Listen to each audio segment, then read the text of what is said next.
आयुर्वेद एक ऐसा विज्ञान है जिससे जो आपको बीमार होने से पहले ही बचा लेता है, आपको जी बीमार होने ही नहीं देगा। जी। तो अगर आप चाहते हैं कि आप कभी बीमार ना हो तो आयुर्वेद को अपनाइए। आप देख रही हैं यंग बाइट्स, मैं हूं आपके साथ पूजा ठाकुर। आज के हमारे हेल्थ अवेयरनेस के प्रोग्राम में मैं आपकी मुलाकात करवाने जा रही हूं डॉक्टर विकास गुप्ता से, जो कि आयुर्वेदिक डॉक्टर हैं।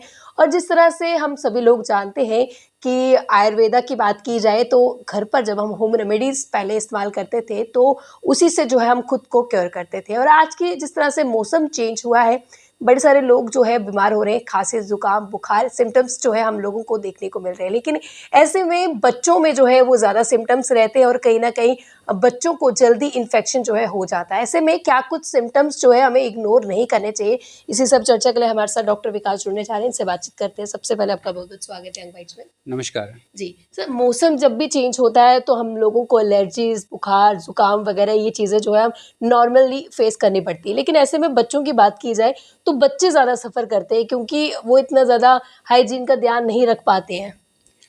जी बिल्कुल, ठीक बोल रहे हैं आप।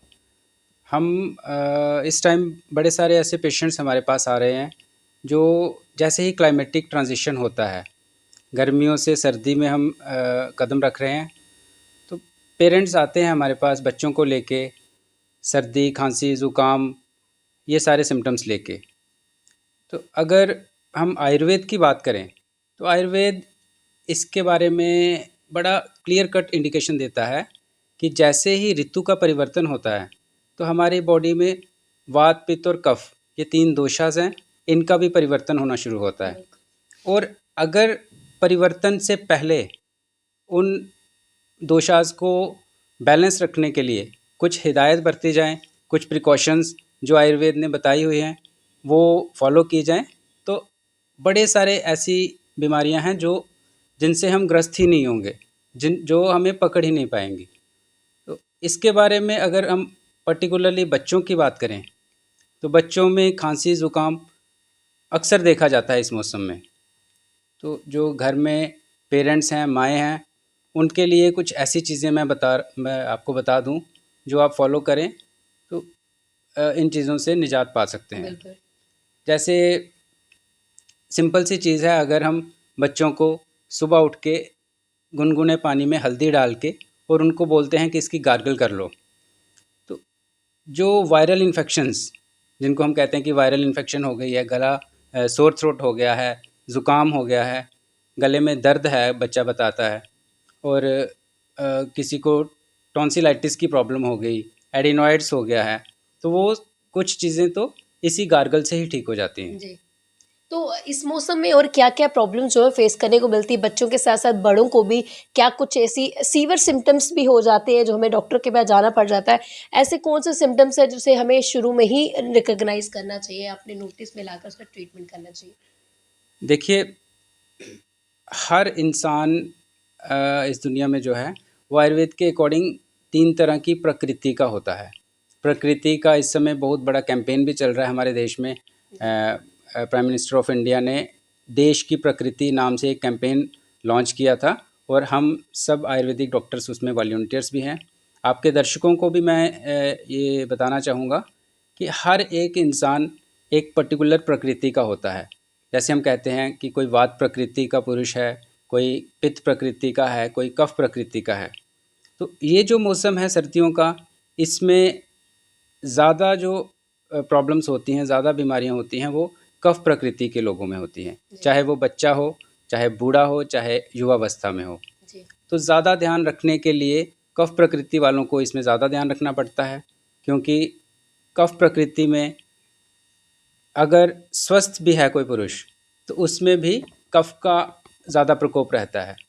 और इस मौसम में जब हमारी बॉडी में कफ पिघलने लगता है तो वो नज़ला ज़ुकाम, एलर्जिक सिम्टम्स, खांसी, इस तरह के सिम्टम्स लेके आता है और हमें इन चीज़ों का थोड़ा ख्याल रखना पड़ता है। तो जब भी ज़ुकाम होता है आज के टाइम पे ऐसा होता है कि एक दिन भी ज़ुकाम को हुआ होता है तो हम लोग मेडिसिन की ओर बढ़ते हैं। तो हमें पहले कुछ दिन तक क्या करना चाहिए? क्योंकि जब ज़ुकाम होता है आपकी बॉडी भी कहीं न कहीं क्लियर हो रही होती है उसको लेकर, जो आपका पूरा ब्रेन सिस्टम रहता है वो भी क्लियर हो रहा होता है। उस पर क्या कुछ कहना चाहेंगे कि कितने दिन तक हमें जो है एकदम से मेडिसिन नहीं लेनी चाहिए?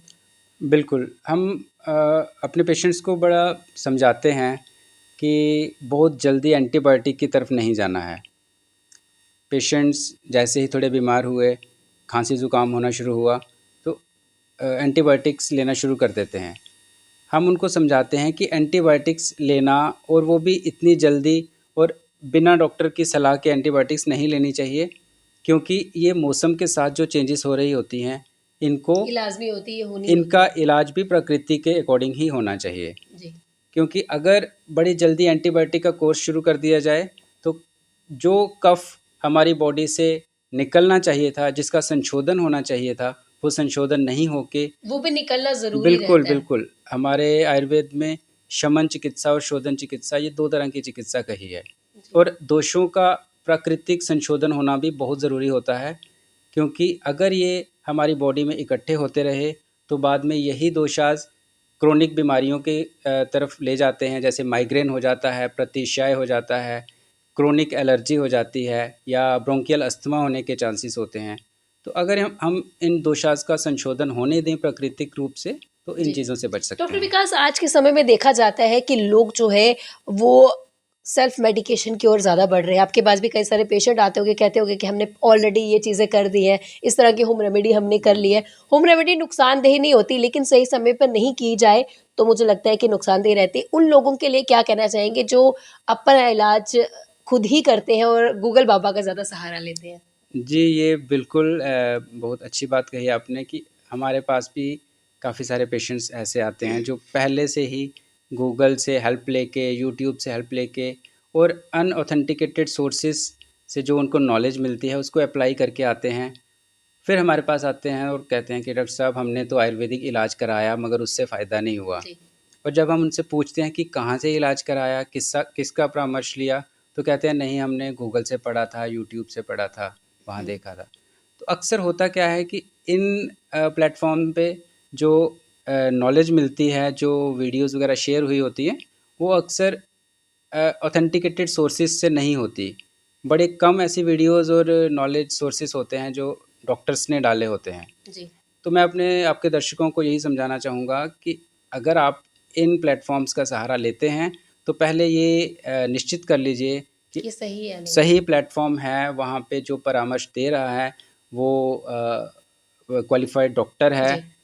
क्योंकि अ, अगर आप होम रेमेडीज़ का गलत इस्तेमाल करते हैं, और कोई किसी औषधि का डोज़ कम ज़्यादा हो जाता है, तो आपको नुकसान भी हो जी, सकता है। मुझे बताइए कि पित्त, वात, कफ जिस तरह से आपने बोला कि इसका जो चेंजेस जो है इसमें होती रहती है, इसको बैलेंस करने के लिए हमें क्या कुछ होम रेमेडी जो है वो इस्तेमाल करनी चाहिए ताकि हम मौसम चाहे चेंज हो ना हो, हम पे कोई इफ़ेक्ट ना पड़े? क्या एक होम रेमेडी आप बताना चाहेंगे तीनों को बैलेंस करने के लिए? देखिए, सबसे बड़ी बात अगर मैं कहूँ तो हमारा आहार और विहार, ये 2 ऐसी चीज़ें हैं कि अगर हम इन दोनों को सही रखते हैं, तो औषधि की ज़रूरत ही नहीं पड़ती। जी, 99% लोग आहार और विहार के विकृत होने से, जो हम खाना खा रहे हैं वो सही नहीं खाते, बिल्कुल, और जो लाइफ़स्टाइल हमारा। जिस तरह का हमारा लाइफ़स्टाइल होना चाहिए वो सही नहीं होता, उस वजह से बीमार होते हैं। औषधि की ज़रूरत तो बड़ी बाद में आती है। तो हम सबसे पहले पेशेंट्स को उनका जो डेली रिजीम होता है, जिसको हम दिनचर्या बोलते हैं, और फिर सीज़नल रिजीम, जिसको हम ऋतुचर्या बोलते हैं, वो सही करने के लिए कहते हैं। अगर ऋतु के अकॉर्डिंग कहा गया है कि इस ऋतु में आपको शीतवीर्य चीज़ें नहीं खानी, आइसक्रीम नहीं खानी है, कोल्ड ड्रिंक नहीं पीनी, फ्रिज से ठंडा पानी नहीं पीना है, तो वो अगर सही फ़ॉलो कर लिया जाए, तो इस तरह की बीमारियां होंगी ही नहीं। और अगर गर्मियों का मौसम है, तो उष्णवीर्य चीज़ें, ज़्यादा ड्राई फ्रूट, खट्टी चीज़ों का सेवन, जैसे अचार ज़्यादा यूज़ करना, इन चीज़ों से अगर पेशेंट अपने आप को बचाता है, तो बड़ी सारी बीमारियां नहीं होंगी तो अभी पेशेंट जिस को। तरह से खाँसी, ज़ुकाम, बुखार की समस्या रह रही, क्या एक आखिर में एक होम रेमेडी आप हमारे साथ शेयर करना चाहेंगे? देखिए, हमारे घरों में, हमारी किचन में कुछ ऐसी चीज़ें हैं, जैसे हल्दी, शुंठी जिसको हम ड्राई जिंजर बोलते हैं, अदरक, अ, और सौंफ। आप लोग इन चारों चीज़ों का 5-5 ग्राम लेके पाउडर बना के उसको पानी में उबालें और 1/4 तक रहने दें। जब 1/4 रह जाए, 1/4 रह जाए, तो उस पानी को आपने पीना भी है, और उससे गार्गल भी करने हैं। इन दोनों चीज़ों से आप इस मौसम में होने वाली कफ की प्रॉब्लम से बिल्कुल छुटकारा पा सकते जी, हैं। बहुत-बहुत धन्यवाद हमारे साथ जुड़ने के लिए। क्या एक मैसेज आपकी तरफ से हेल्दी रहने वाला सभी के लिए? देखिए, आयुर्वेद को अपनाएं। आयुर्वेद एक ऐसा विज्ञान है जिससे जो आपको बीमार होने से पहले ही बचा लेता है, जी, आपको बीमार होने ही नहीं देगा। जी, तो अगर आप चाहते हैं कि आप कभी बीमार ना हो तो आयुर्वेद को अपनाइए, जी। यही मेरा मैसेज रहेगा बहुत-बहुत सबके लिए। धन्यवाद हमारे साथ जुड़ने के लिए। तो साफ तौर से तमाम बातचीत हमने डॉक्टर विकास से की, जिन्होंने हमें बताया कि किस तरह से हमें मेडिसिन का इस्तेमाल करना चाहिए। डॉक्टर की कंसल्टेशन के बिना जो हमें सेल्फ मेडिकेशन नहीं करनी चाहिए, अच्छे से डॉक्टर से कंसल्ट करवा के ही मेडिसिन लेनी चाहिए। और जिस तरह से मौसम चल रहा है और खाँसी, ज़ुकाम, बुखार की समस्या रहती है, ऐसे में इन्होंने होम रेमेडी भी बताई। अगर आप इसका इस्तेमाल करते हैं, तो आप ज़रूर स्वस्थ रहेंगे। उम्मीद करते हैं कि आप इस मौसम में ये जो रेमेडी बताई गई है, इसको उपयोग में लाएँगे। अगले अपडेट लेकर फिर मैं हाज़िर होंगी, तब तक के लिए आप देखते रहिए यंग बाइट्स विद जर्नलिस्ट अमन शर्मा के साथ। मैं पूजा ठाकुर, यंग बाइट्स, जम्मू।